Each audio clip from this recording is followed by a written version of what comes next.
So.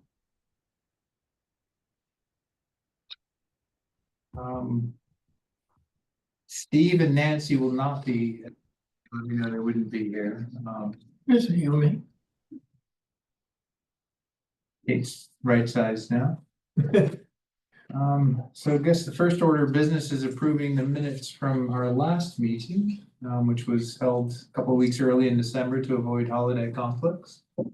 I'll move. Any discussion? As always, excellent job, Lauren. Thank you.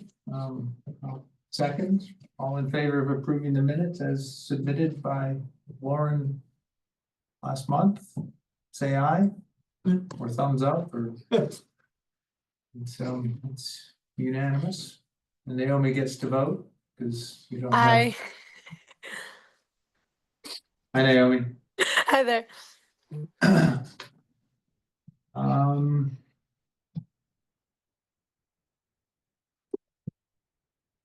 Ooh, It's interesting. Hello, goodbye. Oh. Oh, Jean's there. Yeah, we gotta. our monitor just flashed on and off here, so we thought we might have lost you for a minute. Which would be problematic because then we'd lose our quorum. But anyway, I'm glad you're all still there.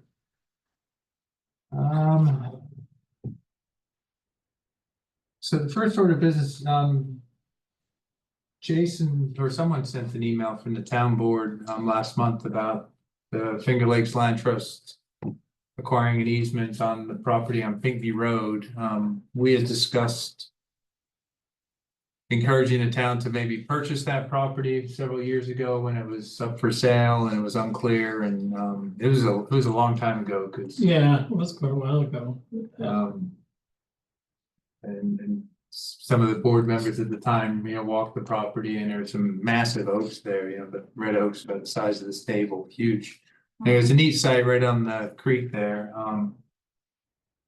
Glenn Swan ended up buying it just to protect it, and has been in the process of turning it over to the Finger Lakes Land, or putting it in conservation easement through the Finger Lakes Land Trust. And I guess the Finger Lakes Land Trust part of the process is reaching out to the town and seeing if there are any objections from the town for it being enrolled as a conservation easement. So I guess it's on the table for discussion. Does anyone have any issues with the Finger Lakes Land Trust holding a conservation easement on said parcel along Fall Creek?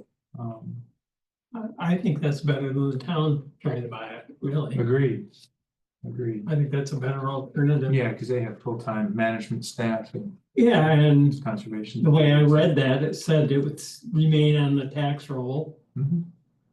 So I think it's a good thing. It's right along Fall Creek there. Anyone online have any yays or nays or any comments? Thumbs up?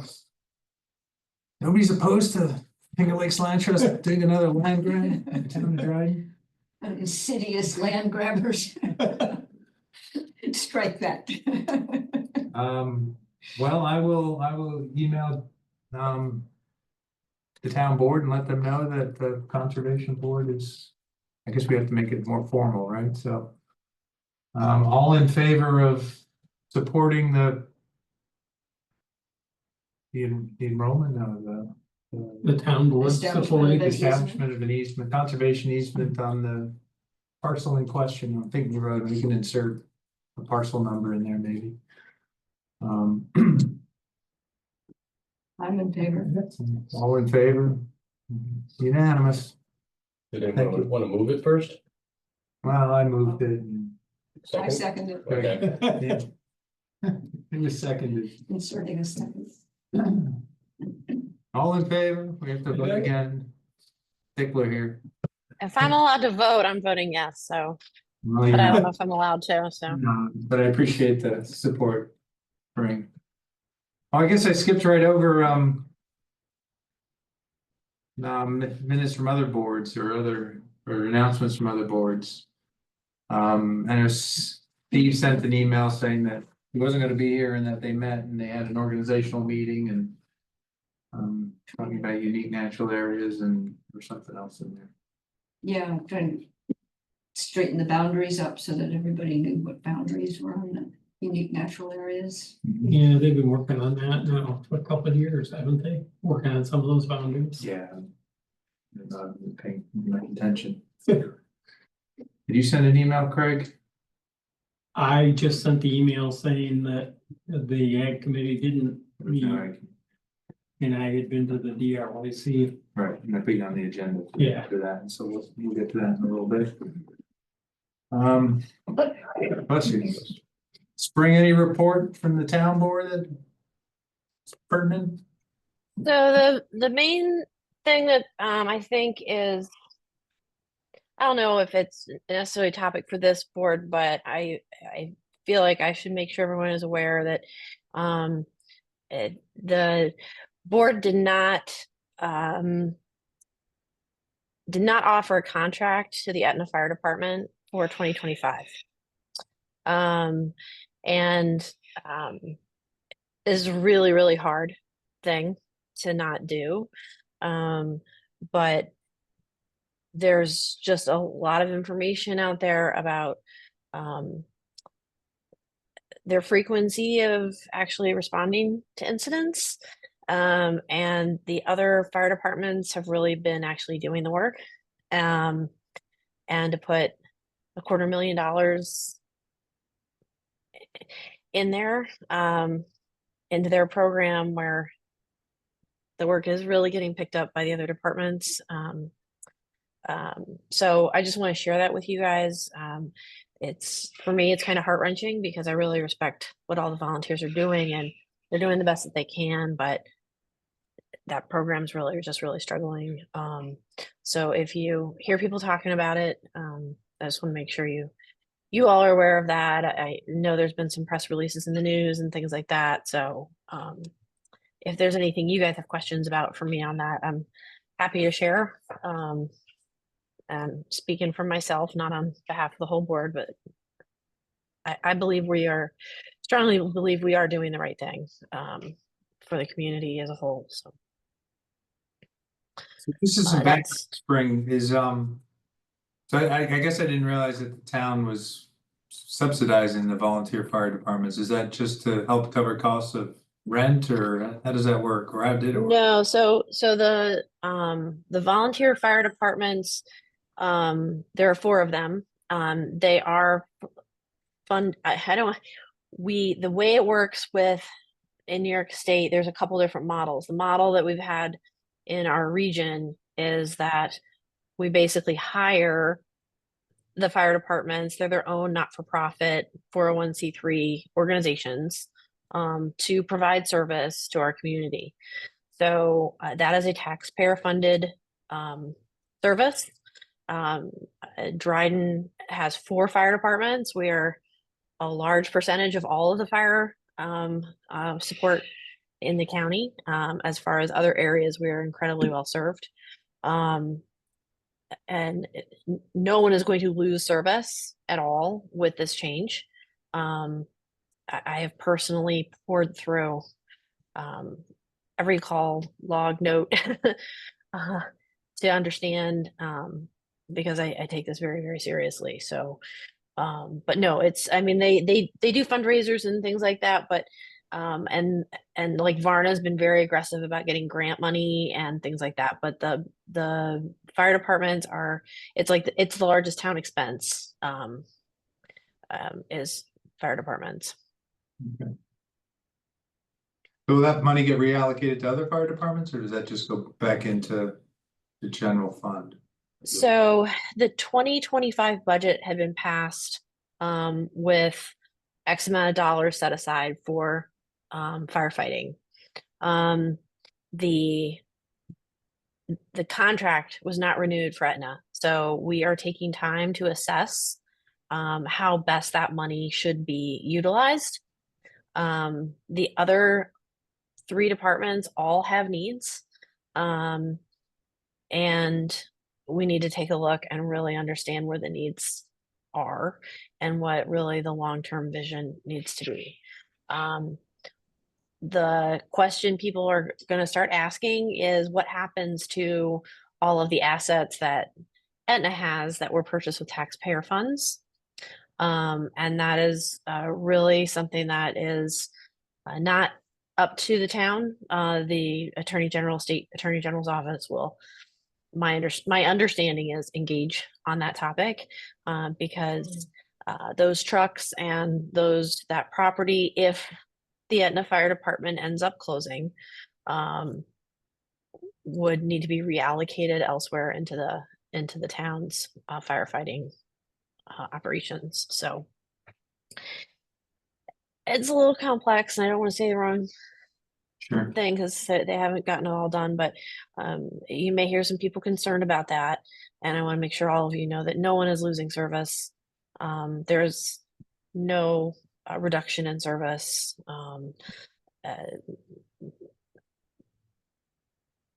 We're in good shape. Thanks. So. Well, But I do have a lot to say about batteries when we get to batteries, so. kind of related to, so that training building that fire department has on Fall Creek, right in the floodplain there. That is also owned by the Etna Fire Department and used by all of them. Somebody just put a bunch of fill in there, filling in the floodplain, which should be illegal and should not have been approved by the town. If anyone even asked permission, I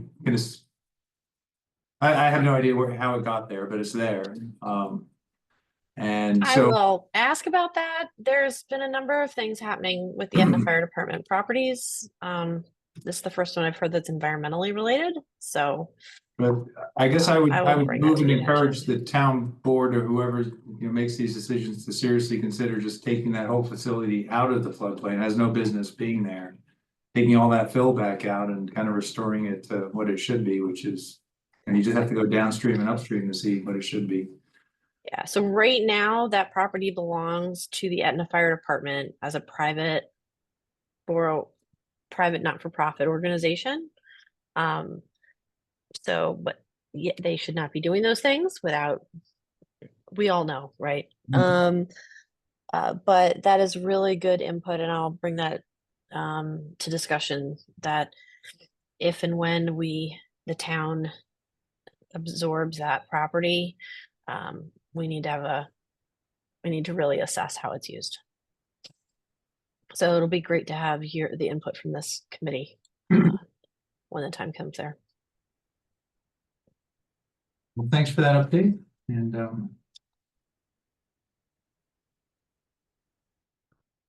anyone else have any other board related news? Anything from Not Wasco? really. We met in person, the climate group. And kind of went over what had been accomplished and where we were. And there's sort of some uncertainties of exactly, how the funding's going to come through this time, because there's some funding that's being pulled back or reallocated or redone. So we didn't really do anything much very new. And then we repaired to Taqueria. Oh, nice. Which was very nice. I suggest that we do that sometime. We game. Can we just hold our meeting there?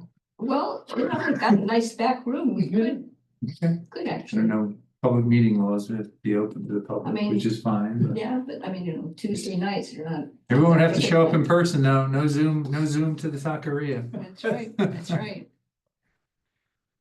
We might. Might be incentive to get people here. Yeah. No, Andrew wouldn't be able to come because I see he's ensconced in a gym somewhere.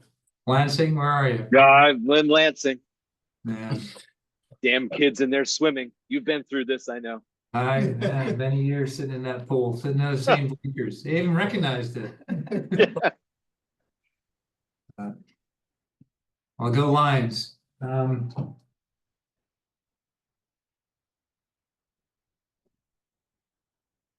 So we talked about the Finger Lakes Line Trust easement, battery disposal. Spring, lead us off. Apparently you've got a lot to say, so. I have lots to say about this. So,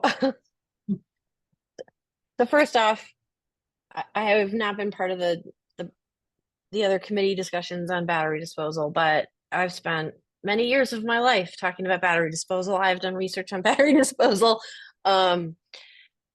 First off, just to be perfectly clear, we all, if we are homeowners or even rent property, we are paying fees to Tompkins County to do this.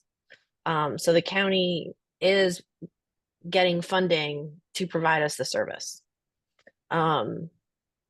The large box stores are supposed to be collecting the rechargeable batteries, and I've seen that I saw in the comments that like there used to be a drop off at like Walmart, but there wasn't. I think Best Buy still has one by the front door.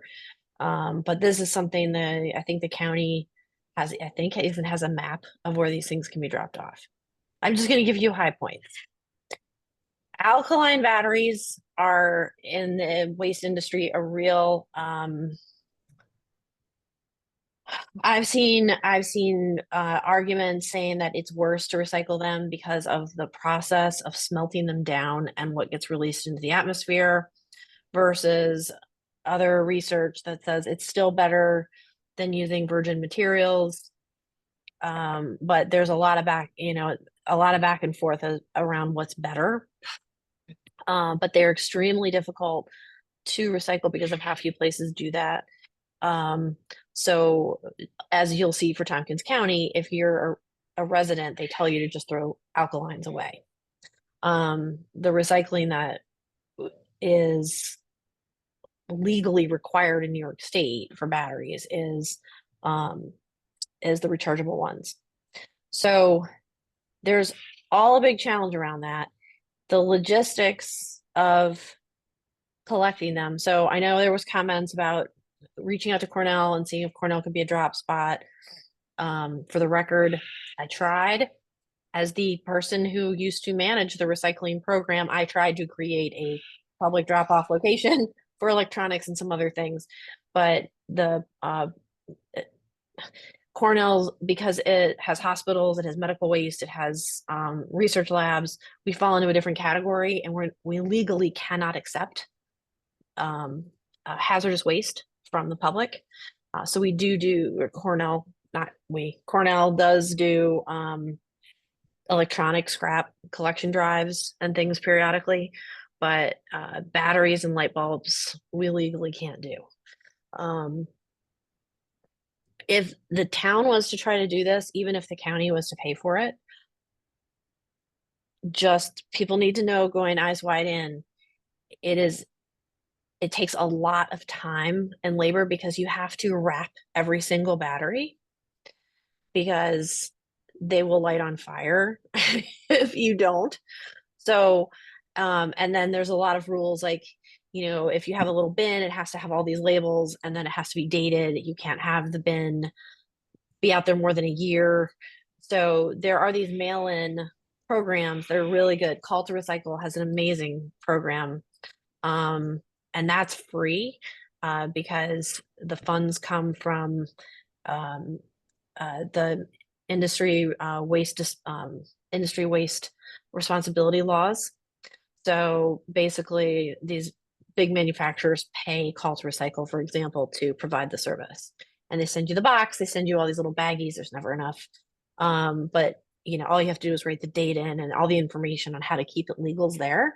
But you do have to have someone monitoring it and making sure the batteries are properly wrapped and then shipped out. So it's not it can be a little tricky. Where it gets extra tricky is if, like, let's say someone put something in there, like a battery that's swelled up. I have no idea how that would work. Like, that is something that would really need to be a conversation with DEC, because now you have haz waste on your hands. Not to ramble, but universal, like, batteries are considered hazardous waste. They just have an exemption called to put them in a universal waste category if they're recyclable and they're properly handled. So as soon as they're not recyclable, now you have haz waste situation, and that is a whole nother thing with the DEC. So my gut feeling was like, oh God, we just need to be advertising and telling people to use the county. Or we need to really advocate to the county that they need to create satellite locations for these things. I saw the idea about the collecting with the composting program, which I thought was a brilliant idea. Um, but I also know that the composting collection is being done by another entity, and believe it or not, because the DEC and DOT laws, I'm not sure that they would legally be allowed to transport the batteries back to the county. So I know it sounds crazy. I could talk about this for days. I have talked about this for days, and I've even written training programs and given people trainings in various parts of the state on how to do this. So not to ramble at you. But if someone really wants to get into this, I think the first thing to do is to really try to put the county on the hook for it, since we're paying them to do it. Does the But I county do love any, the idea, so I just sorry to throw all that out there really fast. does the county do any battery recycling? Like I know the alkaline they won't take, They won't take alkalines, they will take the others down at the recycle center. the rechargeable ones. Yeah, What about lithium disc batteries and that sort of thing? Yeah. So they, anything, they, NiCad is out of there anyway? I mean, I don't see very many of those.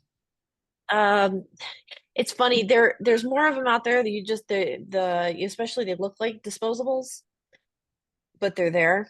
The little tiny ones, the little. There's little tiny ones, but a lot of them actually look like an alkaline, but then if you look Mhm. in teeny tiny letters, they'll say that they're NiCad.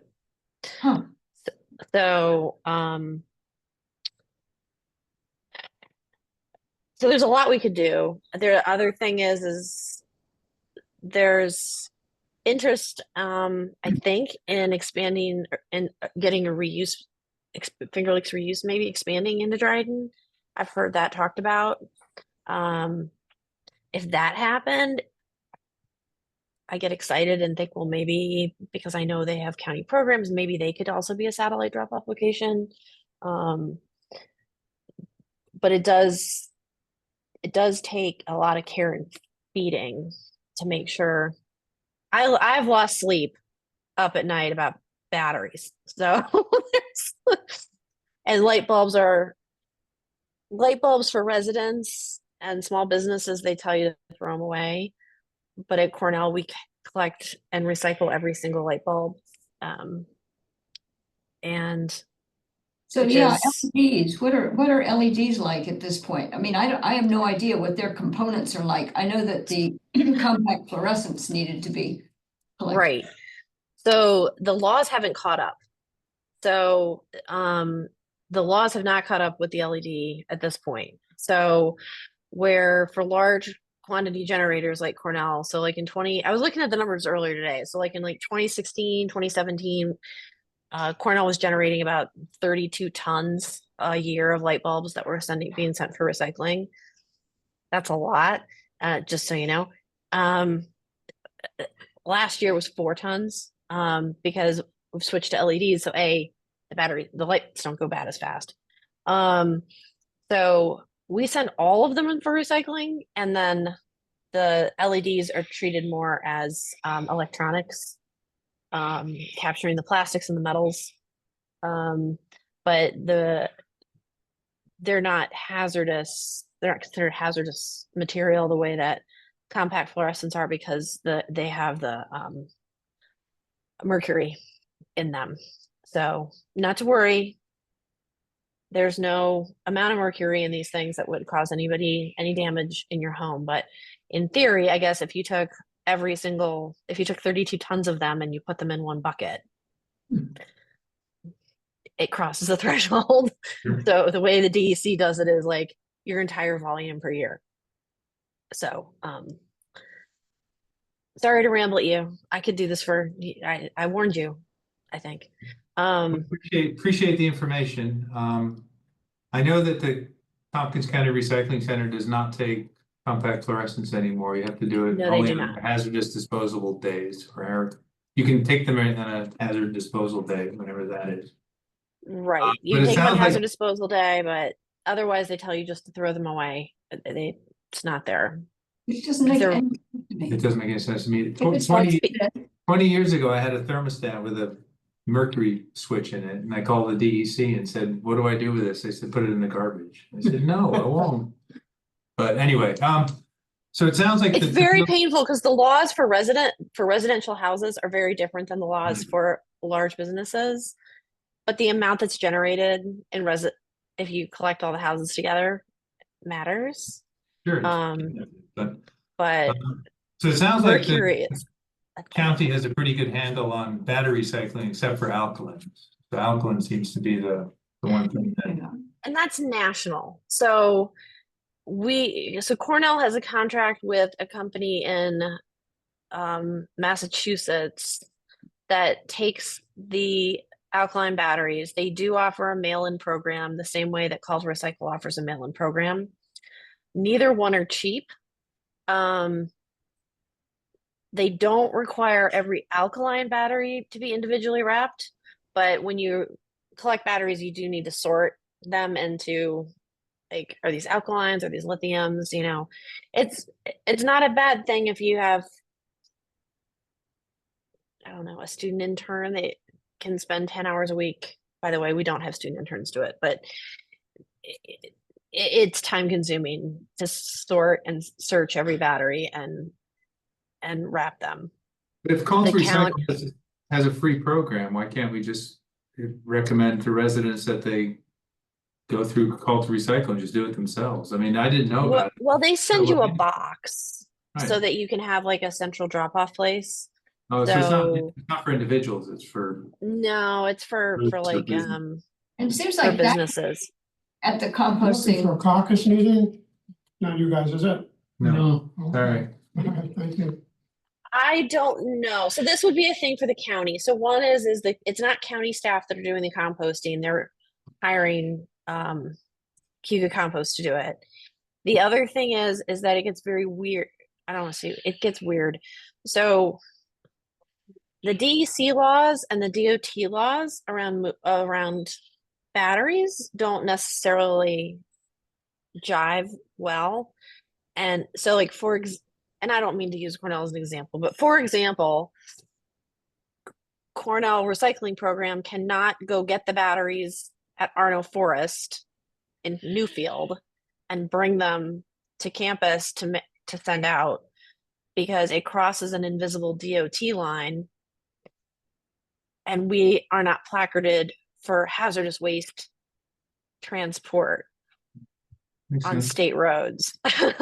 And we're talking a little box of things. So Cornell, sorry, does a mail-in program from Arno Forest for its batteries. I have no idea if Cuga Compost, I'm sure they're not placarded for hazardous waste transport, where the invisible lines are, like I think this is something the county should help us figure out. Okay. So that, because otherwise we may reinvent a wheel. And I think they should help us figure it out, quite frankly, Sounds like they're because on- they should figure it out and then they should copy what we're doing in all the other municipalities and do it in Trumansburg and all these other places. So I think it would be a good thing to engage them on.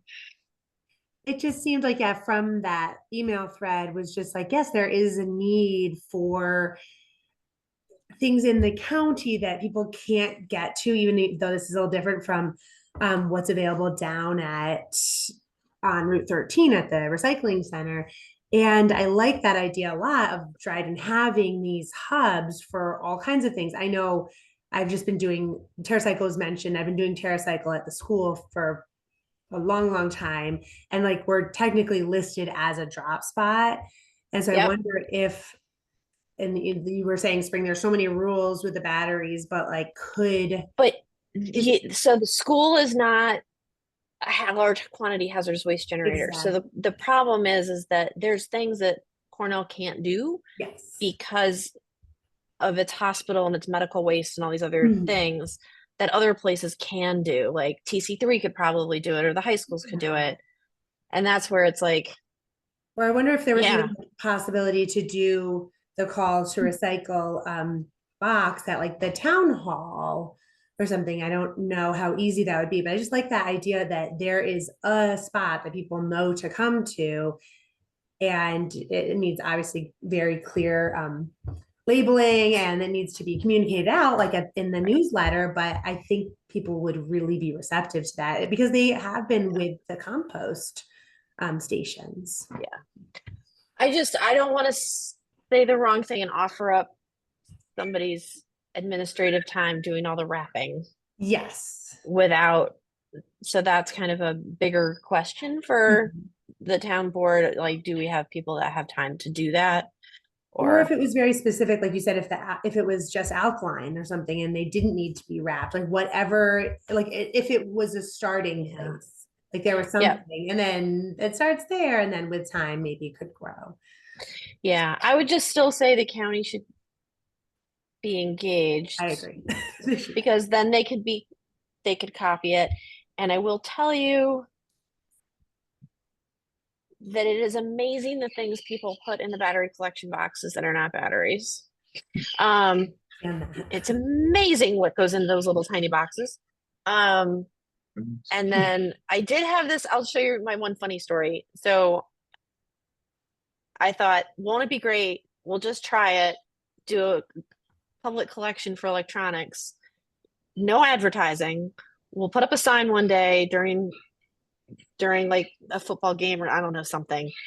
And we'll tell people to bring stuff here. And so I had 3 pickup trucks and I put up my little signs on Route 366. No advertising, no announcements, no nothing. It was a disaster. You can laugh. We had over a tractor trailer worth of stuff dumped on the ground next to our 3 little pickup trucks on a Saturday. So we were scrambling, and all these people come in from home. They helped us package it up, and we sent our, we filled the tractor trailer and then had more on Monday. So if we do something, we should be prepared to have an influx at the beginning. After that, I learned don't do it in one day, do it over a 5-day period and give people time to show up. So, you can all laugh at me about that, but if I seem gun shy, I'm like, I can just imagine a big pile of batteries in the town hall. So it sounds like you're recommending that somebody needs to reach out to the county and engage them rather than Dryden going it alone. At least try to coordinate efforts with They them. have a whole team of people at the county that are hired to be outreach and program development people. So I think They should be doing a better job. It sounds like when it comes to I think it would be great for us to give them the opportunity to do something. Yeah, I To agree. support that in partnership, but going it alone, it's a lot. It's tricky. It's a lot tricky. Right. It's It more doesn't than seem like it should be tricky, but then there are fires and people are very anxious about the battery fires right now, and Yeah. One good. they get really hot. Recycling anything I get. Someone's house burned down with a 9-volt battery. Really? Yeah. When you're sorting them, I've spent many hours sorting batteries. You have to wear gloves because not just because of the acid, but they'll get hot. You can get burned. Their little butts bump and they get pretty hot. Well, thanks for I've that. got PowerPoints. I got PowerPoints. Anyway, sorry. Else have any comments about battery program? I'm not sure I want to ask about inkjet. Because that was in the look too, but Well, ink cartridges, I mean, if you could get them down to Staples, Staples, right. Well, it sounds you like- get credit. You Yeah. get credit, guys. Yeah. like- it sounds like getting to Ithaca is a problem because Well, that's mean, the they have kind of batteries. thing that, maybe there should be a little neighborhood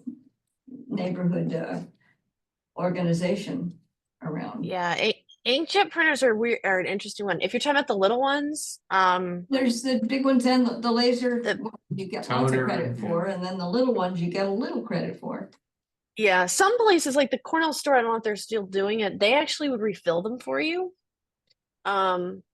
Yeah. Because which I like that because they're such, I'm sorry, I think they're a ripoff on how much they cost. They are. Um, New printers won't even work with non-new Yeah. cartridges, so anyway.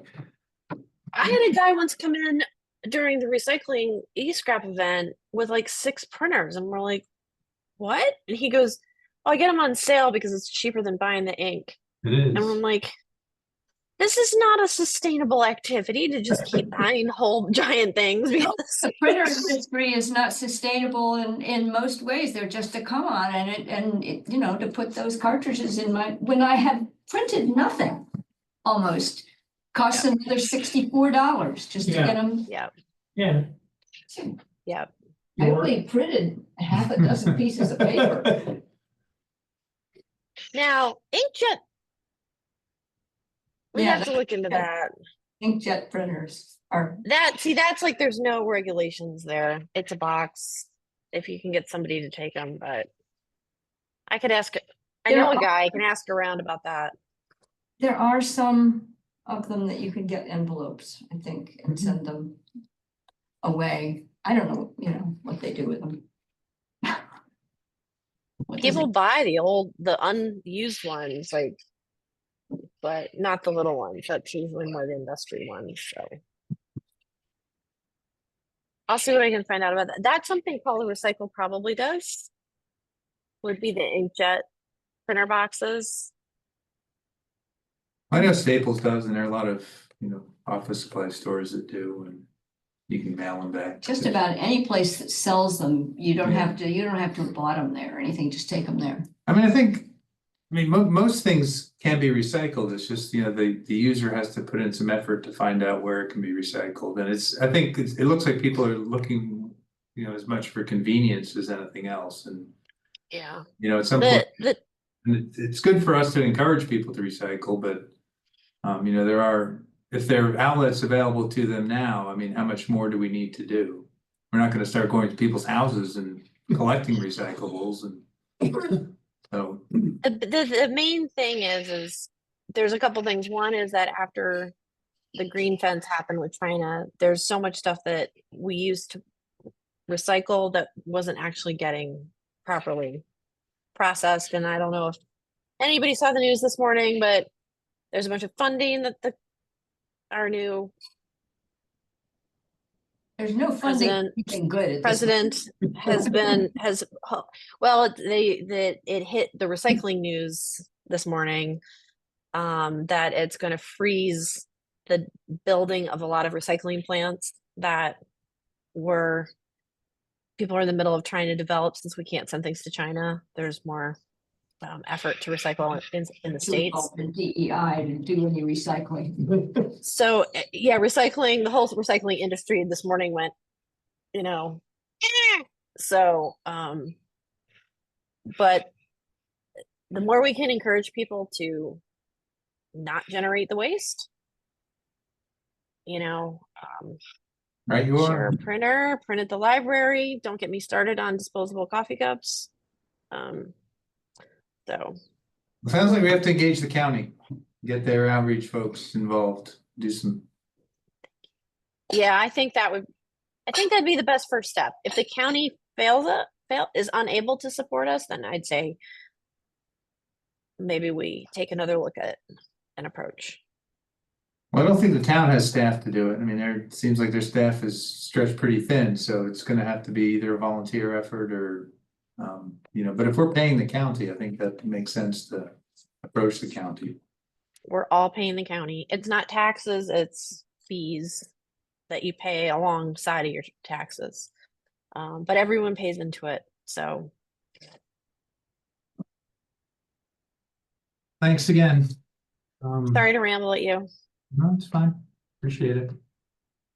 On to older business. Jean has some good news to share. You unmute, maybe?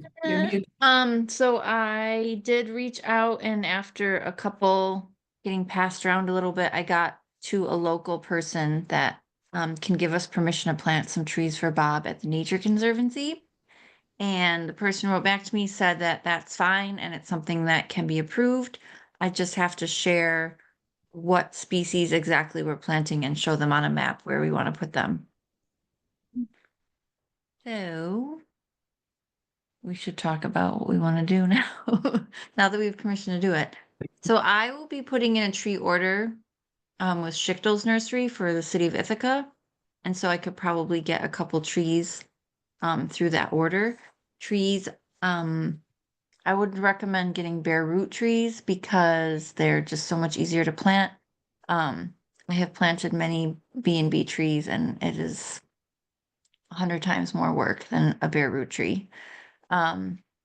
So we can get trees for probably like in the neighborhood of $150 piece. For Beirut? Yeah. How How big big are is So it? like sizable trees, like like we order trees that are like probably like 1.5 to 2 inch caliper.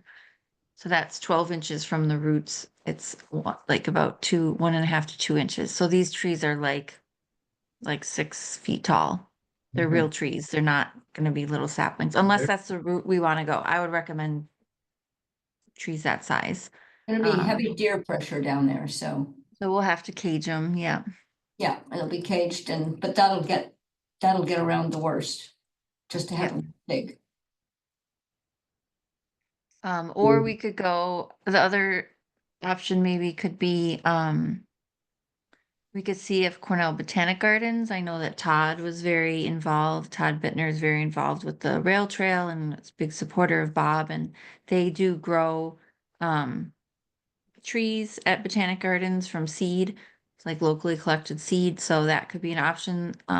We could maybe get a donation from them or, you know, a small fee, purchase some trees from them. Those trees would be much smaller, like they would maybe be like 3 feet tall. They'd be containerized trees. So I don't know if people have thoughts or opinions or other sources or. Can ask the grounds director at Cornell. I know they do a lot of tree planting during. They do a lot of tree planting, so Mhm. I can ask. I don't know what they have, but in Um, addition to Todd, Dan Scheid might have something. yeah. I think they sometimes order trees from Schichtel's as well. I know sometimes the deliveries go from us to Cornell to Hugo Landscape and around. But yeah, I don't know if they have stuff that they purchase and grow on, and maybe they have something. When do you have to place your order by, Gene? So I'm trying to get my order together, and ideally I should at least start reserving some trees like in the next couple weeks. But that's really to get the best choice in varieties. But if we're looking for probably, I'm assuming that we wouldn't do named varieties. We'd probably just buy straight, you know, seedling Mhm. species of things is what I thought the group might want to lean towards. It's kind of a little more, would blend in a little bit more Mm. naturally. So I, you know, I would say if we talk about it maybe through email offline and by next meeting, we kind of have narrowed down what we think we want to do. And so the other thing is like, are we gonna like get donations to pay for this? Or, you know, how are we gonna purchase it if we do have to purchase trees and we can't get them donated from someplace? Is there a way we could put a plaque or something up just to say what the meanings of these one or two trees that we put in there? It could be something, you know, stone on the ground, so it wouldn't look too weird. And it wouldn't That be. stuff does get expensive. Buying plaques gets expensive, which we can totally do, but that would be like probably another several $100s more to Well, I was thinking that fundraise. there are a lot of people who donate. Mhm. I think it would not be hard to raise some hundreds of dollars toward making it a decent memorial. Mhm. And I mean, I guess that, you know, $400 or $500 could be relatively easily cobbled together to do that. It might be good to include rail trail in this, considering there was a presence in That's right. on that. And Yeah, I think we would, yeah. I think. Yeah, and I know Rick Young's been real supportive of helping to install things like that or make make Yeah, his people available for supporting those things. So Rail Yeah. Trail and Rick are both good contacts. So for species, I took a walk out there and I would like to try to not introduce something that doesn't make sense to be there.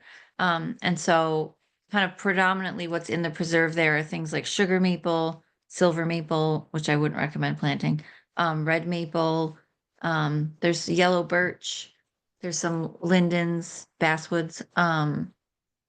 So those are the kind of species I was thinking of suggesting, if anyone else had any other thoughts or feelings on those species.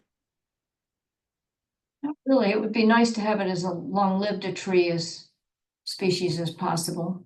I mean, I don't know how, I'm not good with poplars and beeches. I know they're not long for the world, but Yeah, like a silver maple and red maple would be a little bit kind of more, well, silver is probably more a shorter lived tree.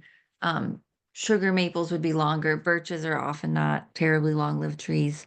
are sugar maples struggling around here at all? I know that there's been some disease that Mhm. not being I nice. think, I think sugar maple, their real problem is drought and heat. It's not really their thing. And so as we were getting droughtier and hotter summers, they tend to struggle and get stressed, and then other things are able to get them. So I have really been hesitant to plant sugar maple as street trees anymore because the root volume is so reduced and that stress is just so great on them. But I'm still planting them in parks. And so I think at the preserve, I think they would probably still do okay. And so we could get a seedling variety. There are some named varieties that are supposed to be more drought tolerant or heat tolerant. I know chestnut aren't on the list, but is there, maybe, I know Bob was interested in, at least the mutant chestnut and, Mhm. I know you gave us. I actually went out, I walked out there with Bob when we were talking about the chestnuts. I met him in his house and we walked like through his property, through the preserve and to the parking lot and looked at the spot for potential chestnut planting. And we ended up not following through on it, but I could see if I could, those would be little baby things though, that really would need a lot of protection for quite a while. Yeah, I lost mine to rabbits. all at the I end. know, yeah, they're so vulnerable when they're little like that. That's why I like the bigger Yep. trees because they're Agreed. easier to protect. They've kind of grown out of that super vulnerable stage. Did you have a question, Spring? Yeah, but I'm a little embarrassed to ask because Go for it. I'm not good with plants. Animals I'm good with, but I'm not good with plants. What about transplanting? Like, I'm just thinking, like, I've got all these, like, I know you said you don't want the babies, but like, Mhm. I've got, oh, we've got one of these great big red maple leaf with the little, maybe they're not, I don't know, it's been here since we moved here. Those the really pretty little fringy red, Mhm. I always call them Japanese maple trees, but They they're could huge. be. It's huge, Okay. but there's tons of the little saplings that grow that never get very high because it's in the middle of Yeah. the woods. Mm-hmm. I don't know if there's value. I was successfully able to plant one at my mother's house, but I don't know if that's the kind of thing you guys might want. If that would be helpful, or we're just really killing cute little plants trying to dig them up. It could Tends be, to I be think, my- so I'd have to like see a picture of it to see what it was. If it was really a Japanese maple, that's probably not one we'd want to move. But if it's Yeah. something more like a red maple or something, that maybe. I think the time to dig it up and then like the potential success rate might, might be better to just plant something from the nursery. But if you want to email me a picture of the tree or even the twigs or something like that, I can figure out what it is. Yeah, I can send it, and then if anyone else wants one. I'll take Come with them. a shovel and dig it. Yeah. I think it'd be nice to get some trees and also some shrubs, you know, have a little grove of, you know, Yeah, some redbud or, Yeah, that'd be cool. some elderberry, just something lower growing for Mhm. birds yeah, elderberry would be nice. and just trees. And again, we need deer protection for a little while, but Yeah, maybe just like putting a big exclosure around the whole area and yeah, I saw Andrew put there in the chat, Plantsman has shrubs and stuff like that. And they do even have trees, like he does have containerized trees. He has some B&B trees there too usually.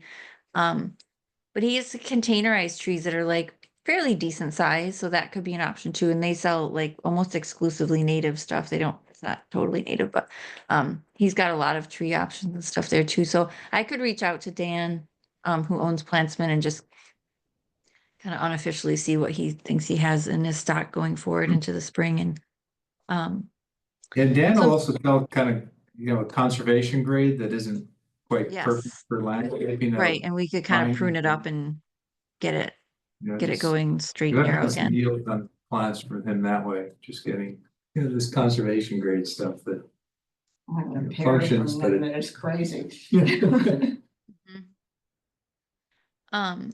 So how about for next meeting, I look into some options. If the species I'm talking about seems like no one has objections to those, I'll kind of research our different options and prices and getting them. I'll reach out to Dan Siegel. I'll contact the nursery I usually order from. And I'll go out there and actually take some measurements and make a map so that we can all look at that, and that, because I'm gonna need something to send to the Nature Conservancy. And we can start figuring out like how many trees we could, like I was thinking like 3 trees probably, and then you know, we could definitely do some little shrub plantings too. And just kind of price it all out, and then we can talk about it next month as to what, kind of start narrowing down what we want to do. Does that sound Sure. reasonable? Yeah, we can even plant them so there's enough room for a sort of little bench in Yeah. rail trail style. Yeah, we can sow some pollinator mix, have a little pollinator garden you go. understory. Yeah. and Get some 3 layers seeds, of yeah. habitat. There's already a lot of layers of grassy vegetation around there. yeah, there is.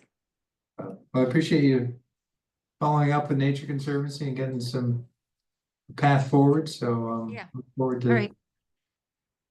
watching this progress, so I think it'll be good, and I think, echo what Ann said, I don't think we'll have trouble fundraising for this, so. And then should we at some point, I'm assuming, like reach out to Bob's family and let him know like what we're up, let them know what we're up to? I We don't just- know. Just I've nothing only to- met his wife once. I don't know if anyone else knows them a little bit better. I just But I know, could, I don't know. But I can reach out to her, I think. It's also on the rail trail. That's right. Yeah, So she's a logical conduit to that. Mhm. But yeah, she should be first to help approve things. yeah, you're talking about Bob's wife, Gwen, right? Mhm. Is that what you meant? She's Yeah. on the rail trail task force? Yeah. And Still? lives Okay, lives right there. yeah, okay. So, sorry, so should I reach out to her then? Is that what we decided? I'm trying to remember if I actually have her email. Do you have her email? I have it on I can look on the rail trail. Yeah, if you can. Send it to you? I'll be happy to Okay. email I'll her. send it to you. That's great. Thanks, Anne.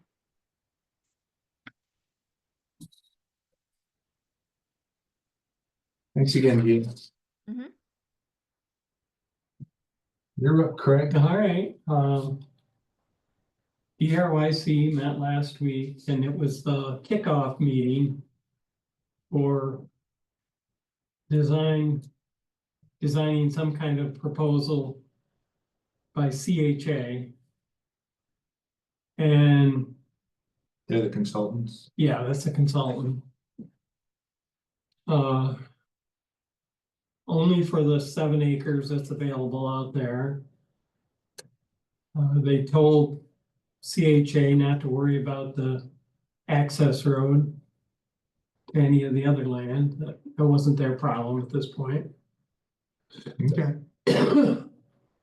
I thought one interesting thing was the consultant talked about the things they'll do and he says, what's your budget? Because he said, we don't want to design something that's gonna cost $10 million, when maybe you've only got $1 million or Right. less. And the town hasn't given them any budget. DRYC couldn't answer that question. So they were gonna reach back out to the town and try to get some better idea, because the consultant was like, what's the point in designing, everything if that's not what you want or can't afford? Right. Now, there's some sort of parameters around the budget. I just don't know it off the top of my head. So Jason should be able to give that to the DRYC. Now, DRYC wasn't aware of it the other night. They were I hear told- that. I'm they were just want told to they'd rest take it back, assured, and I'm I like, believe "No, there's some nobody's sort of come up plan with there." anything." Which,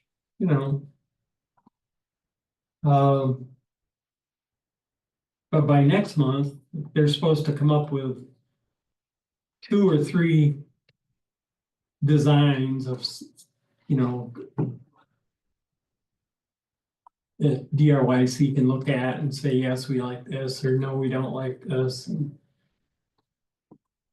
But I see somebody put trouble with turf in there. That was said very, the guy asked if they were interested in turf or natural surface, and they said no turf. They said, no, do not Okay. plant any turf.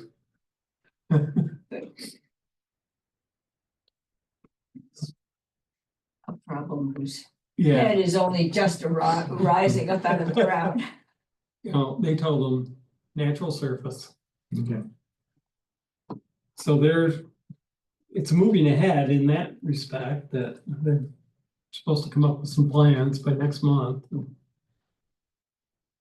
Really conceptual plans in the Conceptual, yeah. because if they don't even have a budget. Yeah, conceptual plans. I mean, they Yeah, kind of like- went over what kind of things they were looking for. Fields, all-purpose fields that could be, used for baseball if necessary, or soccer, football, whatever, so that they could be all-purpose. Another thing they had a little problem conceptualizing is how many cars do you think we're gonna need to park? And where would we put the parking lot? That's a point, isn't it? Yeah. 7 acres is getting smaller. Yeah, it is. You can only get in there with a golf cart. Yeah. So you need a shuttle bus down in the village, from parking behind Clerks or something.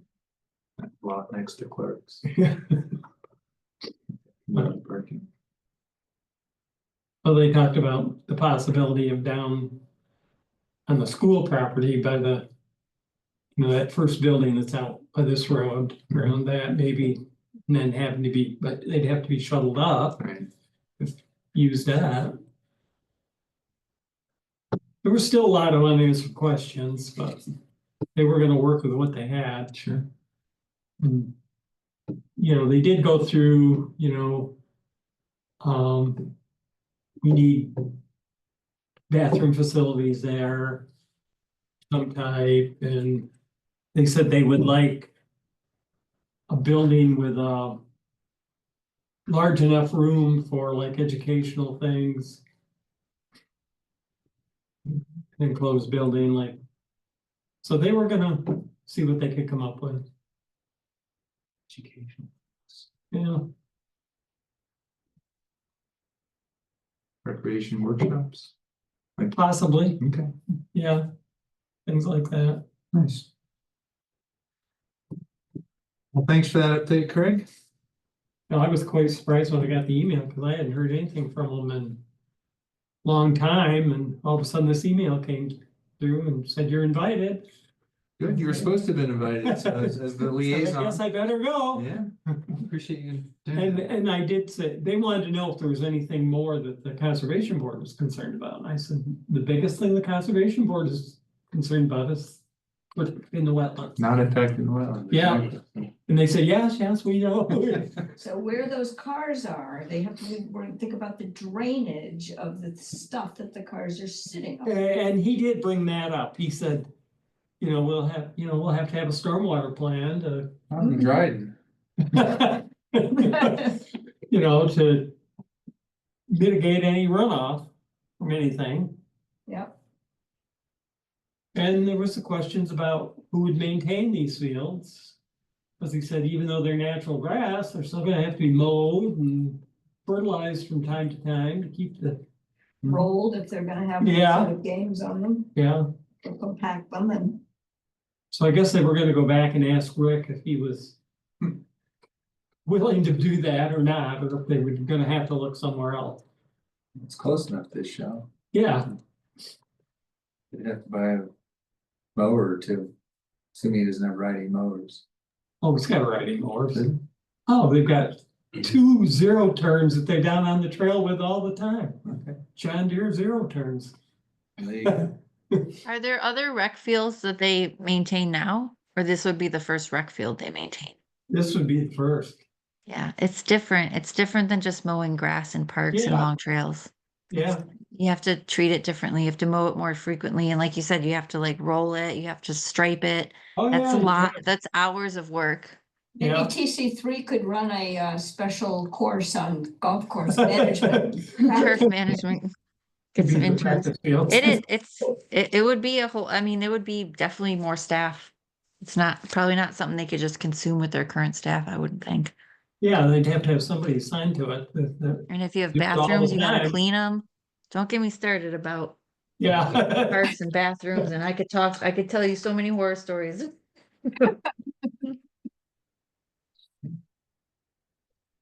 Maybe reassign a ditching crew to maintain the boats. Just keep them busy and somewhere else. We can get a certificate in field management. I guess we'll cross that bridge when we get there, but. It'll have to obviously be addressed at some point. Sounds Yeah. like it's down the road a little bit. Mhm. I mean, Well- there's a money earmarked for construction of said rec field, right? I know Spring, you mentioned that there was a budget, but nothing's been authorized or approved yet, so it's all just. We No, might- but I think there was a scope of concept, Right, like, it's not like there's $12 million or something, I think there's scope of concept money, but that is a question that I'd want to make sure Jason helped answer. but I mean, you need these plans to then go look for funding, so. Yeah. Whether it's Yeah. bond act money or whatever kind of money. it be. The other thing is, once you have plans, you can also then work towards getting grants and things like that. Right, So there's yeah. that chicken and egg thing. And they said once the DRYC approves a plan, then they're planning on having a public outreach type meeting. So the public can have input too. So, moving. Yeah. It's good. As long as they stay out of the wetlands, we'll be okay. Well, and they Minimize did talk effects. about, they did bring up the fairgrounds, we don't wanna touch that. But they did say they would like to incorporate some signage or something to designate that, Sure. use that as some education, Be great. Yeah. Interpretive trails. yeah, something interpretive. Yeah, nice. Well, thanks again. So I just put a bullet in a newsletter submissions. Every month Cassie sends an email out. Does it go to everyone or just me? I think it goes to everyone, right? Asking for submissions for the town newsletter and I think it just goes to the chairs. I think I just go, yeah, I don't think I've seen it. I'll start I will forwarding. say, I think the whole newsletter goes to anyone who signs up for it, but I cannot get it out of going to my spam. I keep saying it's not spam, and so you might want to check your spam folder if you think you should be getting it. There's like lots of pictures. It's very nice, but always in the spam. I have, the ones I've got is just about board terms and that sort of Okay. thing. No, yeah, I think you have to sign up for it, but it's the updates from Oh, okay. the rec department, from the fire departments, and yeah, there's photos from around Dryden. So I guess my point is every board and department is submitting Supposed to submit articles stuff, except yeah. for us. Uh-oh. And, part of it's timing, you know, Yeah. the request comes out before our meetings or after our meetings or anyway, but that's not really an excuse because we can be a Well, little more Well, I think- proactive. So, the tree planting is a good place to start advertising that. so I guess I'm just looking for volunteers to write little newsletter submissions. Maybe Kate, if you have access to one of those, if you can just forward it to everyone, so they'll have an idea of. I mean, they don't need to be lengthy articles, it's just a little blurb. Sounds good, yeah. Yeah, it's like usually it'll probably go on Monday or something, the very beginning of the month, whenever it's a weekday. Yeah, for it. Even just being able to have like this month's fun fact, you know, about conservation or something like that might be, or, you know, here's a great thing going on in the county, you know, just anything I think would be really wonderful. It's actually, I think, like where I found out about the board, because it said vacancies listed for any boards. Well, maybe we could come up each time with an idea or two, and then one of us could volunteer to try to take it on or something like that. for the Newsletter's getting good That's traction fine. across the town. What's So that? the newsletters, what I hear, is getting good traction across the town. So it's worthwhile effort by the committee to put stuff in there. People are reading it. Maybe if we're careful, just also this battery business, just a couple factoids about batteries. Just a little summary about batteries recycling, what you need to know around here. And it can't be, you know, we're not going to promise anything, but you know. Yeah, we could your put it alkaline- in there with a link to the county's recycling FAQs on batteries too, so that we can help keep driving shared central stuff. Right.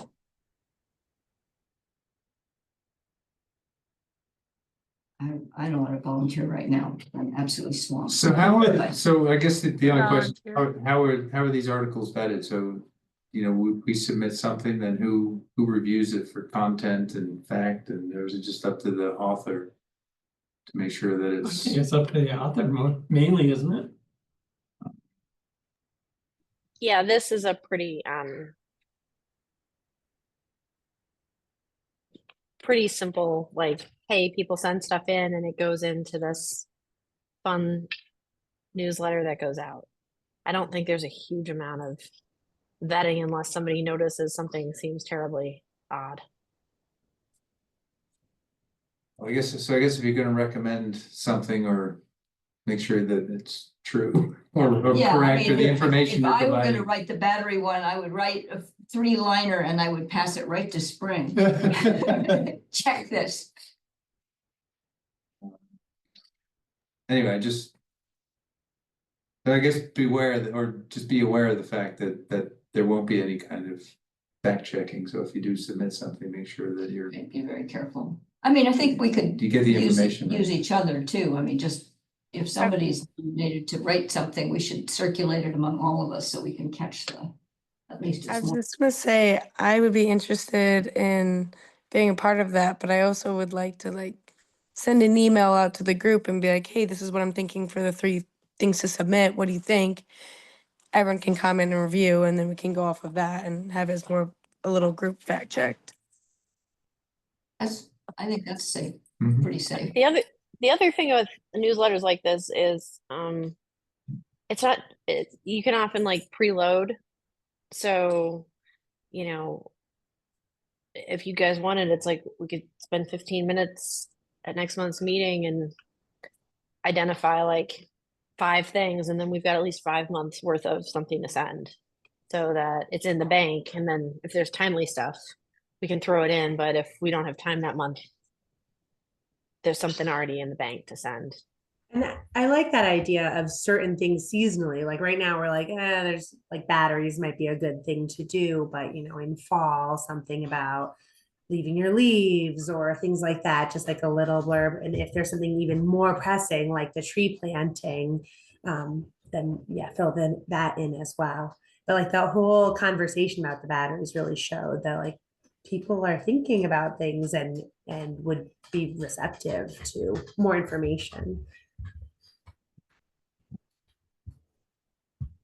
I also agree with that. And the one thing I've really loved recently is there is always something to learn about living at home or your products or where you're sourcing things. And a lot of it, I always learn from someone else that I'm talking with, and they'll randomly share a fact that they've learned. And I go, oh, that's great to know. Like now I'm going to look into that and do that for myself.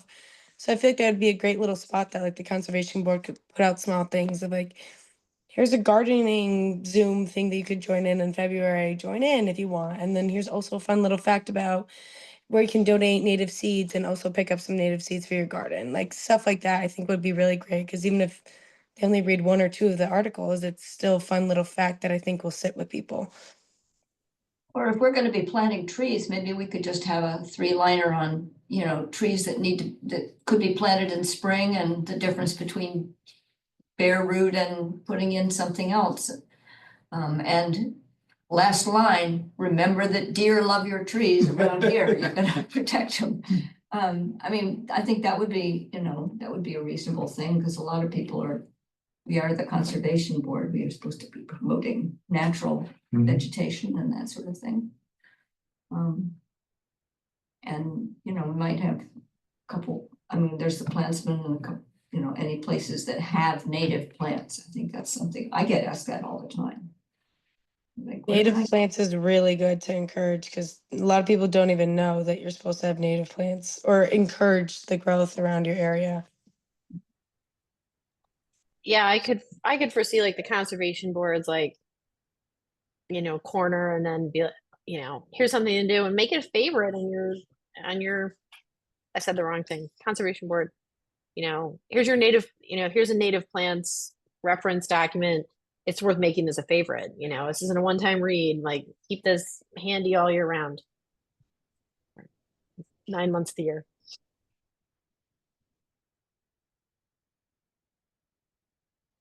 Speaking of native plants, I think the Tompkins County Soil and Water Plant Sale is up on their website, and I'm pretty sure most of their selections are native this time.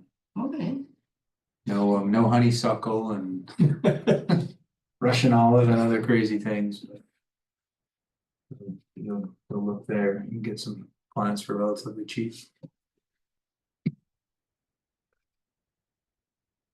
Well, I will remember to forward the messages I get about submitting articles and I know there's a link on the town website where you can, I mean, just basically email Cassie. do you remember the Blurb. kind of deadline kind of things? I think she tries to get it out right around the first of the month, doesn't she? For that month, so. Yeah. A And couple I think weeks. that's been a little problem for us because we meet so late. That's right. Yep. So that's why we need to do it ahead. Yeah, exactly. But most of what we would be submitting, if anyone steps up to submit stuff, wouldn't really probably be time sensitive anyway, so. Shouldn't matter, I mean. If we're gonna do a fundraiser for Bob, maybe we should be a little proactive about that. But, Yeah. I think we'll have more information next month. Sounds like from Gene about costs and, you know, what we might need to come up with.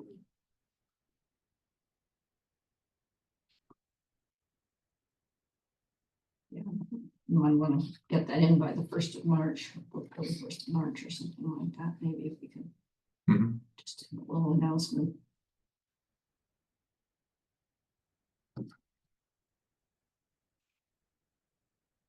Okey-doke. Anyone have anything else? Appreciate all your time. Once again, Happy New Year and welcome back. And at some point, we have to have an organizational meeting and find a successor to me. You're trying to sneak out? I'm trying to sneak off the board, but I wouldn't mind sneaking out of the chair position. Yeah. I've been doing it for a long time I've now. had that feeling that. No, I think we need some fresh blood. We need to reinvigorate the conservation board. So I feel like I'm not invigorating. Anyway. Think about it, all of you. If anyone wants to step up, reach out to me. Or I'll start volunteering people. Reaching out, Volunteering. twisting arms and. Well, so Steve's not here, and I've asked Steve several times, he's the longest serving member who's never been chair. And so I keep asking him, I would prefer it Would be. not to be him this, I mean, I shouldn't say I prefer not to be him, I would like him to say yes or no instead of not answering my questions. But if anyone's interested, certainly. Historically, I think we've had a chair and a vice chair to step in. And Jean's been acting as vice chair because she's stepped in for the last few times I haven't been here. Which I appreciate, so. But anyway, if anyone's interested, let me know, or you can let me know now or let me know offline. If you're not interested, someone will. I'll just quit at some point. Someone will have to Leave us take over. without it, we'll just fill the Anyway. vacuum. So, Okay, do we have a motion to adjourn? Anyone online want a motion to adjourn? I so move. Nobody. They all want to stay. Second? I'll second. All in favor of adjourning? We have All right. unanimous. Thanks, everyone. Good night. Good night. Stay warm. Yeah, it'll be up and down. Yep. Is it gonna be up ever? Yeah, it's supposed to Friday might be be 40 or 41.